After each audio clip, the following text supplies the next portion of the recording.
श्री स्वामी समर्थ। आधीच्या व्हिडिओत सांगितले की वास्तुदोष कसे तयार होतात। छोट्या गोष्टींची आपण काळजी घेत नाही आणि त्यामुळेच आपल्याला अनेक अडचणींना सामोरे जावं लागतं। वास्तू म्हणजे आपण ज्या घरात आपण राहतो, ज्या घरात आपण रिलॅक्स होतो, ती वास्तू ही अतिशय महत्त्वाची आहे आणि ती वास्तू बॅलन्स करण्यासाठी आपण नक्कीच प्रयत्नपूर्वक काही विचार करायला हवा। लाखोंचे आपण घर घेतो, पण घेताना काही गोष्टी ह्या टाळत नाही किंवा काही गोष्टींचा विचार करत नाही। एखाद्या वास्तू तज्ञाची आपण मदत घेत नाही आणि मग त्यामुळे खूप मोठ्या अडचणी आपल्या आयुष्यात येतात, हे लक्षात घ्या। काही गोष्टी आपण असे कुठे असते का म्हणून सोडून देतो, पण जसे आपले शरीर पंचतत्वाचे आहे तसे आपले घरसुद्धा, आपली वास्तूसुद्धा ही पंचतत्वाची आहे।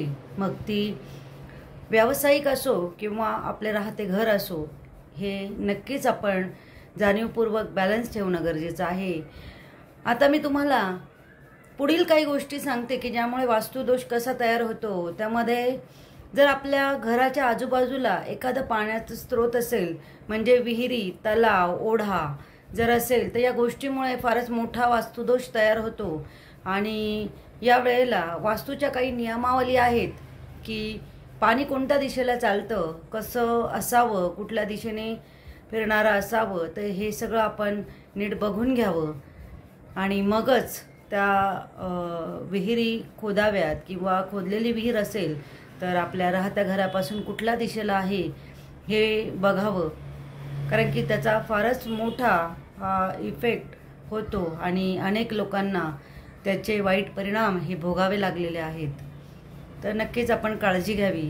त्याचबरोबर आपण वृक्ष लावतो, घराच्या आजूबाजूला झाडं लावतो, पण ते झाडं किती पूरक आहेत, ते काही वास्तू बाधा निर्माण करत आहेत का, तर त्याचा नक्की आपण विचार करायला हवा।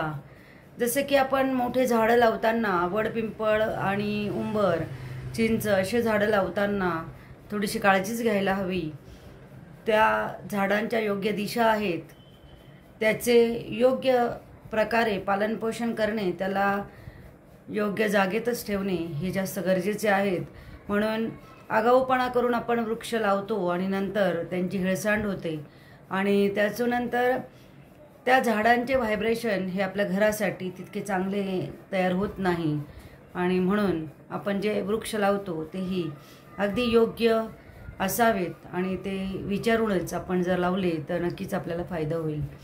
त्याचबरोबर बऱ्याच लोकांच्या घरात जेव्हा आम्ही वास्तू परीक्षणासाठी जातो तर एक अनुभवायला येतं की घरात अतिशय अडगळ असते। खूप जुन्या वस्तू, वर्षानुवर्ष जुन्या झालेल्या वस्तू ह्या घरात ठेवल्या जातात। इलेक्ट्रॉनिक वस्तू, बंद पडलेल्या वस्तू ह्या घरात ठेवणे म्हणजे चुकीचे आहेत, त्यामुळे आपले कामं हे पुढे चालत नाही। कितीतरी लोकांच्या घरामध्ये कॅलेंडरच्या खाली मागील वर्षाचे कॅलेंडर असते, म्हणजे ह्या वर्षाचे कॅलेंडर आणि त्याच्या खाली मागील वर्षाचे कॅलेंडर तसेच असते, तर हे सुद्धा खूप चुकीचे आहे। आपण जे मागील वर्षी जे काही 1% का होईना निगेटिव्ह आपल्या बाबतीत काही घटना घडल्या असतील, तर त्याचं रिपिटेशन आपल्याला यावर्षी करायचं नाही आहे, हे लक्षात घ्या। म्हणून आपण शक्यतो वेळच्या वेळी वस्तू ह्या अडगळीच्या वस्तू टाकून दिल्या तर बरं होईल।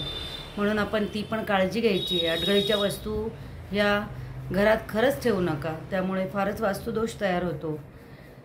गोष्टी खूप छोट्या आहेत, सोप्या आहेत, पण जर त्या आपण फॉलो केल्या तर नक्कीच फायदा होईल।